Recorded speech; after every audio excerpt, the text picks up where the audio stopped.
Yo, no, I ain't the type to give up. If I do something, man, I do it till I get what I want. I turn a business out of nothing into something I love. What's going on, everybody? It's your big homie, the armchair operator, and welcome back to another video. Now, if you're new to the channel, thank you so much for stopping by. I hope that you find this video informative and maybe even a little bit entertaining. And if you're coming back to the channel, thank you so much for coming back. I really hope that you find this video informative and maybe even a little bit entertaining. Now, as you saw by the thumbnail today, I'm going to talk about my first shots experience with the Zastava ZPAP M70 chambered in 7.62 by 39.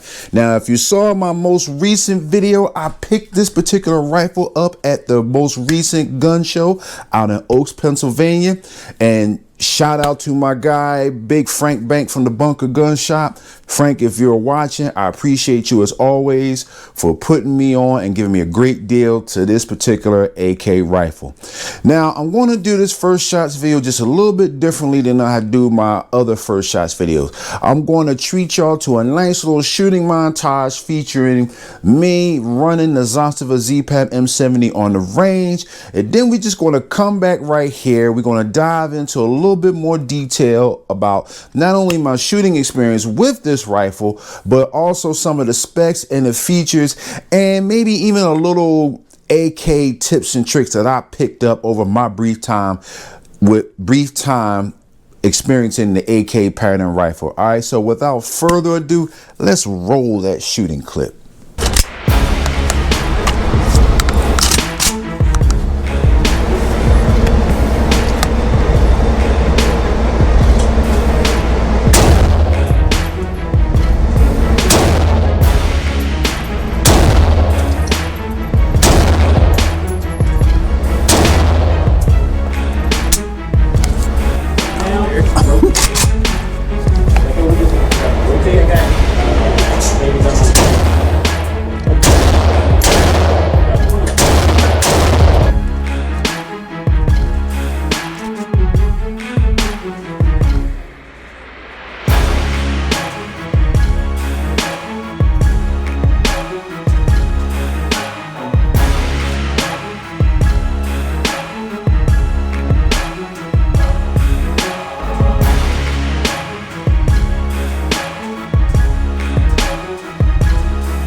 welcome back to the review space. I hope that you enjoyed the range footage of me running the Zastava ZPAP M70, but now let's get into the critique of the experience so far. Well, for that, we're going to need the big girl right here. First thing we need to do is verify clear. So I don't know if you can see this, but this the chamber is empty. The magazine is also empty, and we are filming in a safe and controlled environment. I do not have any live ammunition anywhere in my review space. All right, so first things first, this is a very enjoyable rifle to shoot. As you can see, just from the looks of this thing is built like a tank. And what do I mean by that? Well, let's start with the handguard. So this handguard is a Zastava proprietary M-lock handguard. We got the M-lock slots on the side, and you have the Picatinny rail up top. And one thing that you're going to know the minute you pick up this particular rifle is that it's very front heavy, which I was a little surprised by that when I first actually got it in hand and started to manipulate the rifle. Of course, we also got a bipod on here, which adds to a little bit of a weight. But even if this bipod wasn't on here, this handguard is pretty hefty. So that being said, the recoil impulse on this rifle is actually pretty light. And you would think that with a 7.62 by 39 round, it will kind of beat you up a little bit. You will feel that 7.62 thump is what I basically call it. You will feel the thump, but it's really not that bad. The main challenge that I had with this particular rifle is that because it was so front heavy, I felt the fatigue a bit more in my support hand as I was shouldering the weapon, as I'm pointing at the target. So over time, you will begin to feel the fatigue just a little bit more. But I mean, it's not really a big deal. Go to the gym, get your bicep curls in, you know what I'm saying? Get your bench press on. You'll be able to handle it. But even so, like I always say, even when I'm in the gym, at the end of the day, gravity is going to always win. So it's going to be something that you're going to notice as you're using this particular rifle. Just something to be mindful of. But I really do like this M-lock handguard foreign because not only does it really make this thing look sick, but it's very functional.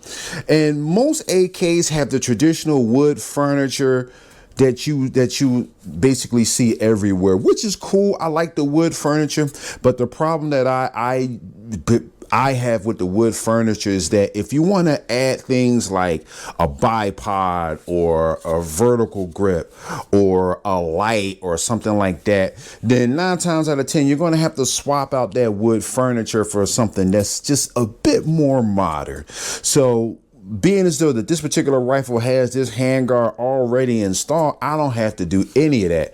I could just add things as I need to and just keep it moving.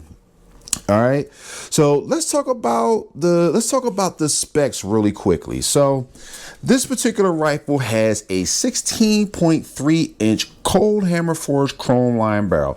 So what does that essentially mean to a lot of newbies? So just the thing to remember is when you have a barrel that's cold hammer forged and chrome line, it's a barrel that's basically going to last probably for the life of the rifle.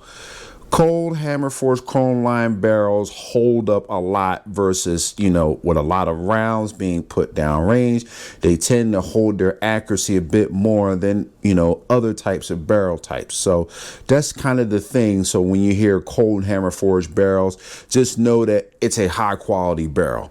Okay.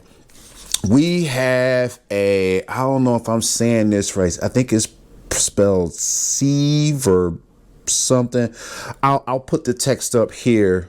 I know I'm butchering the pronunciation, but anyway, this is an M70 flash suppressor that came with the rifle stock, but most AKs come with your standard slant brake, but this particular one has a flash suppressor, which is really good.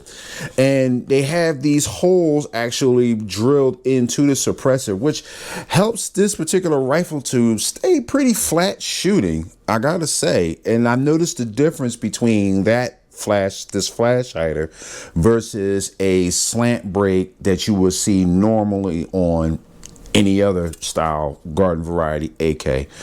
All right, let's see, let's move on down the line here. We have, this does come with iron sights. You got your front iron sight and your rear iron sight, standard iron sights. All right, now let's look at this part here, the receiver. So this particular rifle has a 1.5 millimeter thick receiver with a bulge trunnion. Now, the thing to remember also here is that when you have rifles that have a bulge trunnion, it's essentially a reinforcement of this particular part of the rifle. Now, if you did if I could do like a cutaway diagram, the actual chamber of the barrel sits like right in this area. So when you have this extra reinforcement in your rifle, it's basically just beefing this part up so that it can handle the explosions that's going off every time the striker hits the primer of the cartridge. I'm sorry. So it just makes this area a bit more durable and a bit stronger, so that way it'll basically last longer. See, this particular rifle is the commercially available variant of the M70 service rifle that was used by the Yugoslav military back in the 1970s. So that's, you know, you're basically getting a beefed up rifle, a rifle that's designed to handle abuse. So that's one of the reasons why you see things like this. So this is actually a nice feature to get. Let's move on here. So let's talk about this rail. So we have a UTG rail mounted to this particular rifle. Of course, I got the Zastava Arms logo on the side there, and it is currently holding my SIG MSR red dot up here on the top.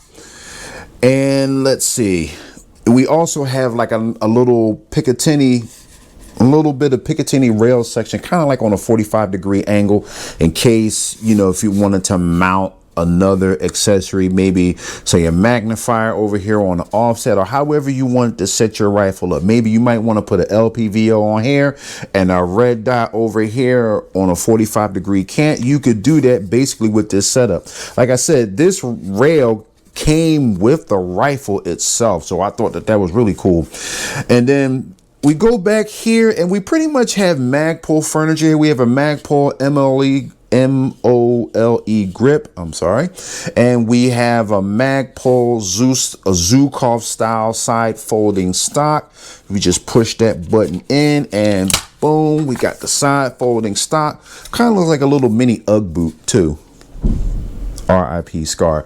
But anyway, just fold that back out, and this is a cheek riser. So the cheek riser was something that I added. I literally added it just recently, but it's basically a Magpul cheek riser for the Zukov stock, and essentially it just clips onto the stock. You don't need any tools or anything like that. So because I have my red dot mounted on a riser, getting the cheek riser for me, it just makes this more comfortable to be able to sight this thing in, and I can actually rest my cheek on the cheek guard. Anywho, moving right along, the stock, it is a telescoping stock. I believe it has 4 positions. This is the fully collapsed position, and you could just extend it out.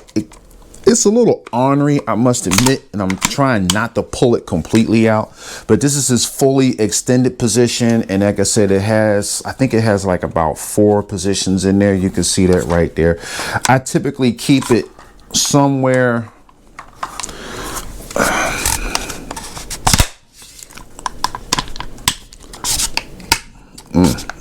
like somewhere in this area. This is pretty much good for me, even though I got pretty long arms, so I could run it all the way back if I wanted to, but this is pretty comfortable for my taste. And then we have our QD sling ports there and over here, and then of course we got the sling loop here, and we also got the sling loop up here too, the basic AK loop right here. But because of the handguard, I don't know. I'm pretty sure I could get a sling looped through there if I really wanted to. But me personally, I'm going to just run just QD points when I actually finally do put a sling on this particular rifle. Now, let me talk about the trigger real quick. Now, this trigger feels, first of all, we already verified clear, but I'm going to ghost this trigger for you guys. So let me just ghost this trigger. So this trigger is actually pretty damn good. It's a stock trigger, mind you. So, wow. I wasn't ready. All right, let's try that again. All right, so reset. That's it. And then it drops. Now, the last time I measured that trigger pull, it was around 4.5 pounds, which is not bad at all. I mean, that's pretty much on par with some mil-spec AR triggers. And I remember my Wasser, I don't know what the pull weight on the trigger for my old Wasser 10 was, but it did not feel anywhere near as smooth as this trigger at all. If I didn't know any better, I swear that this would be some variation of an ALG trigger, but don't quote me on that. I am about 90% sure that this trigger is stock to this particular rifle. All right, so let's talk about this rail. So as you can see, this rail is attached to the side rail mount for the AK style rifle. So this particular rifle is a Yugo style AK sporting rifle. And essentially the reason why I bring that up is that there are different style of rail mounts that you're going to find when you're out there shopping for AKs. So like, for example, if you're talking about a Century Arms Vesca or a Wasser or any of those type of rifles that have, you know, the rail mounted on the side of the receiver, is going to be a different style of mount. So you want to be careful when you're out there shopping for, say, an accessory rail for your AK, because you want to make sure you get the right one. So I want to take this off. It's like a little QD quick detach lever here. So I'm just going to take that and slide it off. So this is what the rail looks like on a Zastava, or basically like a Yugo style rifle, which is what this is.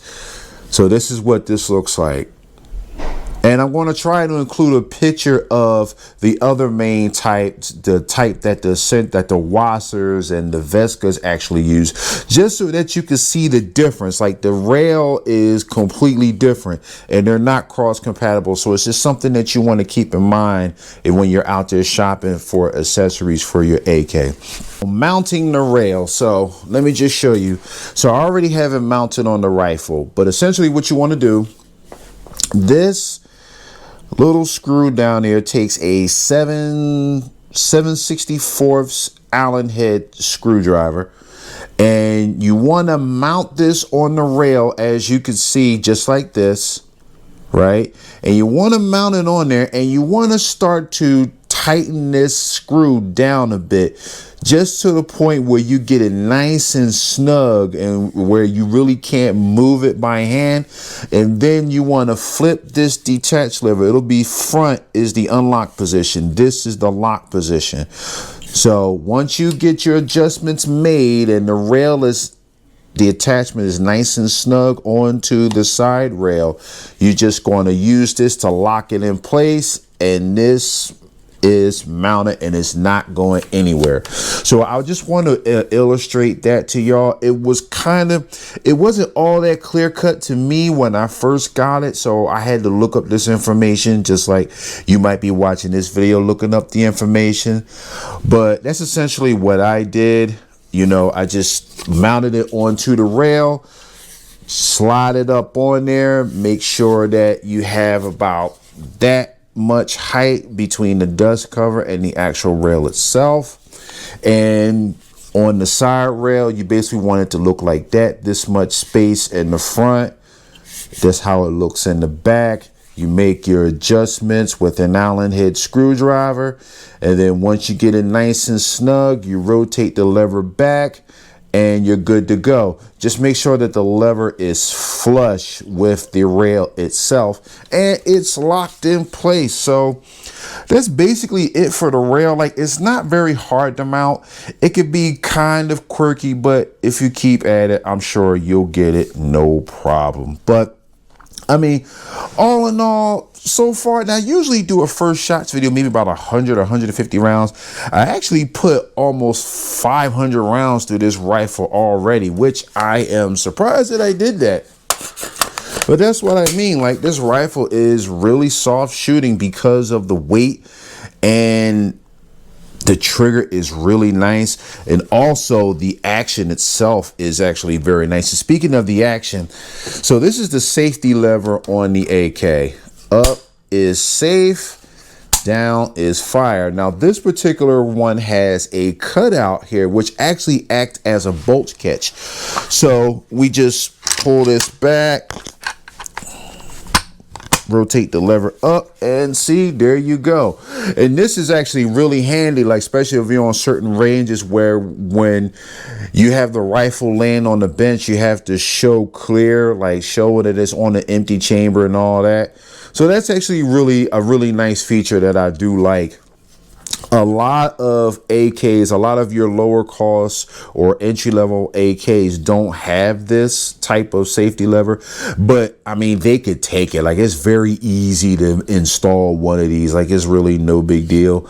I can't go into all of that, but I'm pretty sure because of YouTube, but the information is out there on the web, and this is really easy. You know, take the dust cover off. Once you take the dust cover off or remove the bolt and the piston, it just rotates up and out. Like, it's that simple. So it's not hard.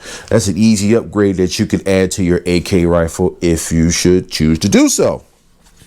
But anyway, all in all, this Zastava ZPAP M70 is definitely built like a tank. It looks slick. It runs very well. I haven't had any problems or any issues or anything like that, which I didn't expect to have any. It's a high quality rifle from a reputable manufacturer. If you're into the AK pattern rifles, or if you're looking to get into one, I would definitely look at getting a Zastava ZPAP, whether you're talking about the M70, which is the 7.62 by 39 rifle, which is this one, the traditional AK round, or if you want to get into it, I believe the M90 is their 5.56 version.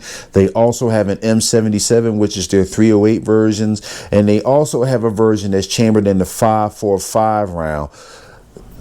That one, just be advised, getting 5.45 ammo is kind of difficult right now thanks to the import ban and everything, so it's kind of expensive. Speaking of ammo, the cost of AK ammo has gone up quite a bit over the last couple of years. I don't know if y'all noticed that, but just trying to find ammo for this thing, oh my goodness. Honestly, a case of 7.62 costs more than a case of 5.56. That's crazy talk.